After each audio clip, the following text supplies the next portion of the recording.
आइए स्टार्ट करते हैं क्वेश्चन नंबर 13 को। तो क्वेश्चन नंबर 13 में आपको बोल रहा है the circumcentre of a triangle ABC is O. एक ट्राइंगल है एबीसी, उसका सर्कम सेंटर क्या है? ओ है। तो मैं आपको थोड़ा सा याद दिलाना चाहता हूं। मान लीजिए हमारे पास एक ट्राइंगल है इस तरीके से, ये देखिए कुछ इस तरीके से हमारे पास एक ट्राइंगल है बच्चों, ठीक है। लेट अस से ट्राइंगल एबीसी, और ट्राइंगल एबीसी का जो सर्कम सेंटर है, ठीक है ना, सर्कम सेंटर कैसे होता था मैं आपको थोड़ा सा याद दिला दूं।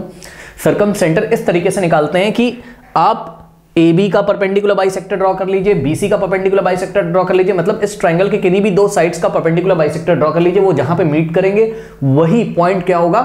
सर्कम सेंटर होगा। जैसे कि मान लीजिए AB का हमने परपेंडिकुलर बाइसेक्टर ड्रॉ किया कुछ इस तरीके से, ठीक, और BC का हमने परपेंडिकुलर बाइसेक्टर ड्रॉ किया कुछ इस तरीके से, ये देखिए, ठीक। तो AB का परपेंडिकुलर बाइसेक्टर और BC का परपेंडिकुलर बाइसेक्टर जिस पॉइंट पे मीट करेगा उसी पॉइंट को हम क्या बोलेंगे? Circum centre. तो ये देखिए ये हो गया आपका क्या? सर्कम सेंटर, ठीक है ना, सिंपल है, ठीक। अब इसको थोड़ा सा यहां से रब कर देते हैं इस तरीके से, अब आपको दिख रहा होगा बहुत क्लियर, ठीक है। तो this point O is circum centre. अब इसका क्या मतलब होता है? इसका ये मतलब होता है कि अगर हम OB को रेडियस ले लें, ये देखिए OB को रेडियस ले लें या हम OC को रेडियस ले लें, ठीक है, मतलब हम अपना कंपास लें, O पे रखें और पेंसिल को B पे रख के एक आर्क इस तरीके से लगाते हैं, तो हमारे पास एक सर्कल बन जाएगा जिसमें कि OB रेडियस होगा, OC रेडियस होगा और OA क्या होगा? उसका रेडियस होगा, करेक्ट। तो आप OB रेडियस लेके, OC रेडियस लेके या फिर OA रेडियस लेके एक सर्कल ड्रॉ कर सकते हैं। अब बहुत सारे बच्चे सोच रहे होंगे क्या हमें कंपास लेके कंस्ट्रक्शन करना है? नहीं, आपको सिंपल एक रफ डायग्राम बना देना है बस, ठीक है। कंस्ट्रक्शन वाला क्वेश्चन नहीं है, मैं तो आपको बस जस्ट कॉन्सेप्ट रिवाइज करा रहा था, ठीक है ना। तो ये देखिए इस तरीके से एक सर्कल बनेगा OB रेडियस लेके, इसी को हम क्या बोलते हैं? सर्कल बोलते हैं, करेक्ट। और पॉइंट O क्या है? सर्कम सेंटर है, ठीक। अब ये देखिए ये वाली जो लाइन गई थी बच्चों, ये वाली, ठीक है, ये सपोज इसका नाम मैंने L रखा, तो L क्या है? BC पे परपेंडिकुलर भी है और BC का बाइसेक्टर भी है, ठीक है ना। अभी ये जो लाइन L गई हुई है, ये देखिए ये BC का परपेंडिकुलर बाइसेक्टर है, ठीक। तो इसका मतलब अगर ये वाला पॉइंट हमने लिया है तो ये पॉइंट M है हमारे पास, करेक्ट, और point M is the mid point of BC, correct. इसका मतलब क्या है कि MB is equals to MC, MB is equals to क्या हो जाएगा यहाँ पर? MC। कोई डाउट है बताइए? सिंपल है, ओके। अब देखते हैं बच्चों क्वेश्चन में हमको क्या बोला है, ठीक है ना।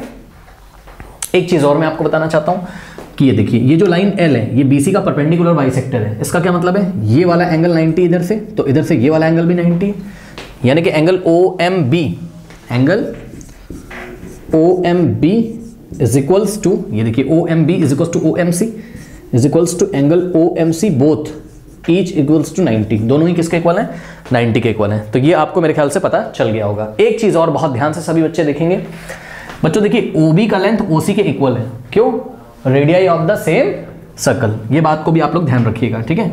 ये देखिए ये OB का जो लेंथ है ये OC के इक्वल है, ठीक है ना। OB is equals to OC, radii of the same circle. इसका रीजन क्या है?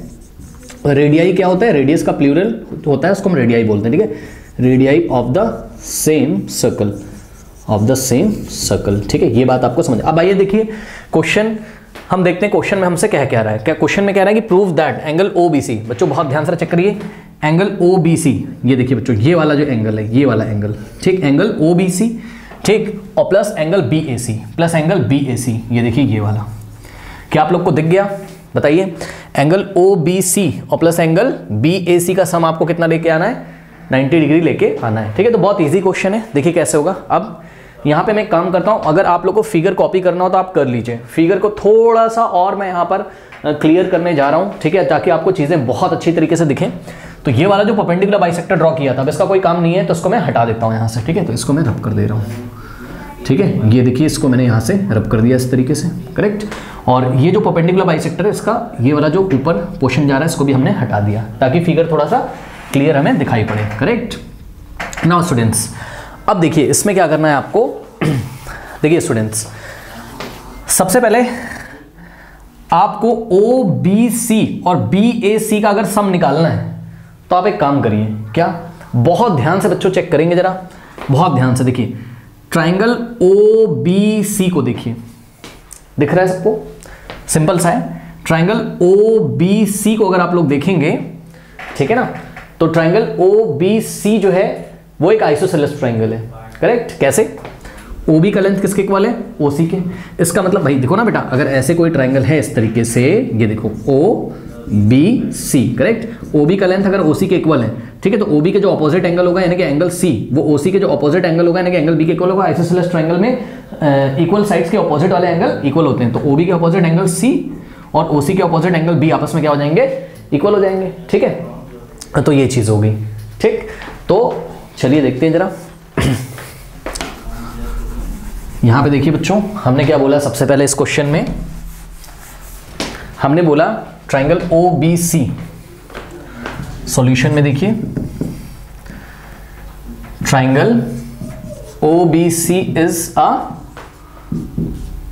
आइसोसेलेस ट्राइंगल, ठीक है। ये एक आइसोसेलेस ट्राइंगल है, इसलिए हम बोल सकते हैं, क्यों आइसोसेलेस है, क्योंकि O B is equal to क्या है, ओ सी है, ठीक है ना। नाउ तो हम बोल सकते हैं कि भाई एंगल ओ बी एम जो है वो किसके इक्वल है, एंगल ओ सी एम के, ठीक।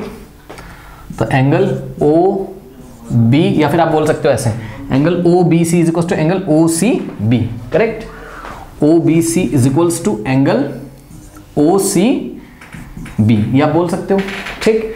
और जब ये दोनों आपस में इक्वल हो गए तो इसका मतलब ये है, देखो जरा, ओ बी सी और ओ सी बी अगर इक्वल है तो इसका मतलब ओ सी एम और ओ सी एम और यानी कि ओ बी एम और ओ सी एम भी आपस में इक्वल होंगे। भाई ये वाला जो एंगल है इसको आप चाहे ओ बी एम बोलो चाहे ओ बी सी बोलो, बात क्या है, सेम है। तो ओ बी सी की जगह हमने ओ बी एम लिख दिया, ठीक। इसका मतलब कि भाई angle O B M is equals to angle O C M, ये सुनो, ठीक है। तो ये इक्वल हो गए, और लेट हमने कर लिया कि भाई दोनों ही एंगल किसके इक्वल है, एक्स के इक्वल है, सही है। तो ये वाला एंगल भी हमने एक्स अज्यूम कर लिया और ये वाला एंगल भी हमने एक्स डिग्री अज्यूम कर लिया। कोई डाउट है बताइए?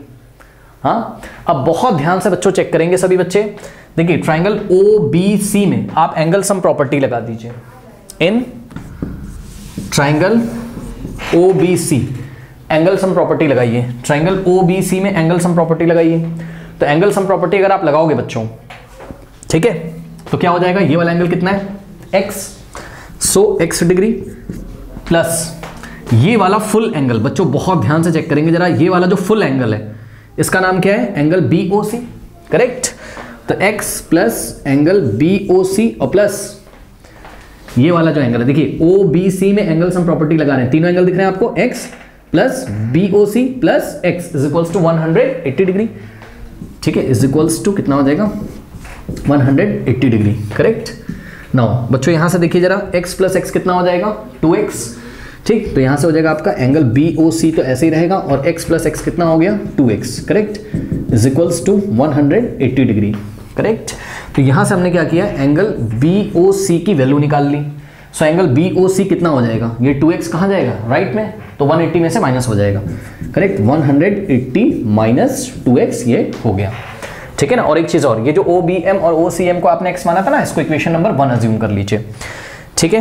कोई डाउट है? सो यहां से आपने क्या निकाल लिया, एंगल BOC आपने निकाल लिया। एंगल BOC की वैल्यू किसके टर्म्स में निकाल ली, x के टर्म्स में, ठीक। और x के टर्म्स में क्यों निकाला है, क्योंकि हमें किसका किसका रिलेशन निकालना है, हमें रिलेशन निकालना है BAC का और OBC का, इसका सम निकालना है, यानी कि BAC का आपको OBC के साथ रिलेशन निकालना है। देख लीजिए BAC का OBC के साथ, ठीक है। यानी कि सीधे शब्दों में अगर हम बोले तो OBC की जगह हम क्या लिख सकते हैं, x, यानी कि x का रिलेशन किसके साथ निकालना है, BAC के साथ। ये x का रिलेशन किसके साथ निकालना है, BAC के साथ। अब अभी तक हम क्या कर चुके हैं, x का रिलेशन हम BAC के साथ तो नहीं निकाल पाए हैं, लेकिन x का रिलेशन हम BOC के साथ निकाल पाए हैं। लेकिन आपको पता है कि BOC और BAC में रिलेशन है, क्या रिलेशन है, ये जो BOC ये डबल होगा किसका, BAC का, क्योंकि ये देखिए ये जो आर्क है, आर्क BC, ये आर्क BC सेंटर पे जितना एंगल बना रही है वो डबल होगा किसके, ये arc remaining part of the circle पे जो एंगल बना रही है उसका डबल होगा। याद है ना आप लोग को, दे रहा हूं, angle subtended by any arc at the centre is double, yes, angle subtended by any arc at the center is just double the angle subtended by the same arc at the remaining part of the circle। तो ये आपको पता है। यानी कि बच्चों अगर मैंने इसको बना दिया क्या, इक्वेशन नंबर 2 मान लो मैंने इसको बना दिया, ठीक है ना। अब यहां से देखिए हम क्या नहीं लिख सकते हैं, एंगल BOC, देखिएगा बच्चों बहुत ध्यान से, यहां पे angle BOC is equals to 2 times of what, this BOC is 2 times of BAC is equals to 2 times of angle BAC, yes और नो? हाँ, तो ये जो हमने यहां पर बनाया है इसको हमने बोला भाई इक्वेशन नंबर 3 है। नाउ अब हमें कुछ नहीं करना है, बहुत ध्यान से चेक करो, फ्रॉम सेकेंड एंड थर्ड, ठीक है ना, from equation second and third. बच्चों बहुत ध्यान से चेक करिए, इक्वेशन नंबर सेकंड में लेफ्ट हैंड साइड में क्या दिखाई पड़ रहा है आपको? BOC। सो BOC की जगह आप क्या रख सकते हो बताओ? 2 टाइम्स BAC। नहीं समझ में आई बात? बहुत सिंपल है, मैं आपको दिखा रहा हूं। देखिए ये वाली इक्वेशन को पहले कॉपी कर लो ऐसे ही। ये इक्वेशन क्या है? BOC is equals to 180 minus 2x, ये है, ठीक है ना। अब आपने क्या करना है, BOC की जगह क्या लिखना है? 2 टाइम्स BAC, ठीक। तो BOC की जगह हमने क्या लिखा? ये नेक्स्ट स्टेप में, ठीक है। थोड़ा सा मुझे यहाँ जगह चाहिए होगी, आप लोग इतना कॉपी कर लीजिए प्लीज़।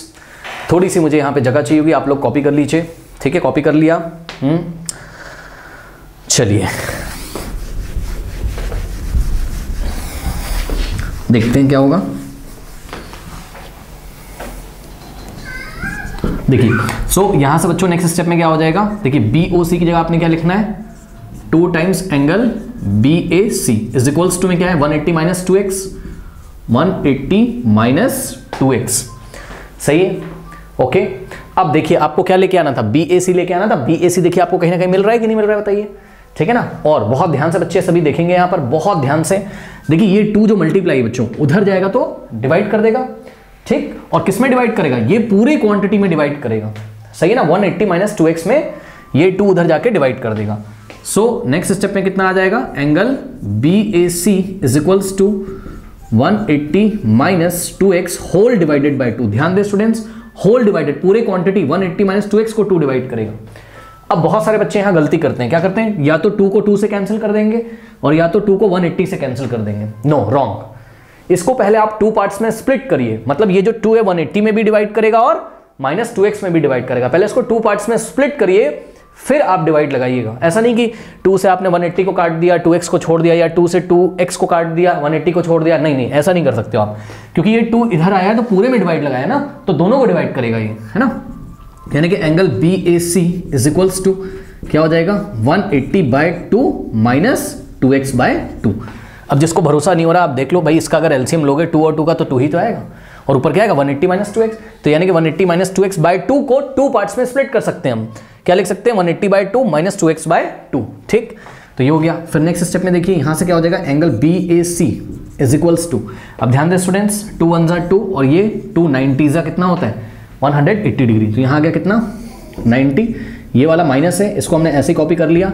अब देखिए 2 से 2 कैंसिल हो गया और यहां पे कितना आ गया? x आ गया। कोई डाउट है बच्चों बताइए? अब बहुत ध्यान से सभी बच्चे चेक करेंगे यहां पर। देखिए बच्चों ये जो माइनस x है, इसको अगर आप लेफ्ट में लेके आओगे तो ये माइनस x लेफ्ट में आके क्या हो जाएगा? प्लस हो जाएगा। यानी कि एंगल BAC तो लेफ्ट में ऐसे ही है, और ये जो माइनस का x लेफ्ट में आया प्लस x हो गया, और इज इक्वल्स टू राइट में कितना बच जाएगा आपके पास? 90 डिग्री, सही है। अब बच्चों लास्ट स्टेप देखिए, लास्ट स्टेप में हम क्या करेंगे, ठीक है। क्या मैं यहां पे कर दूं लास्ट स्टेप?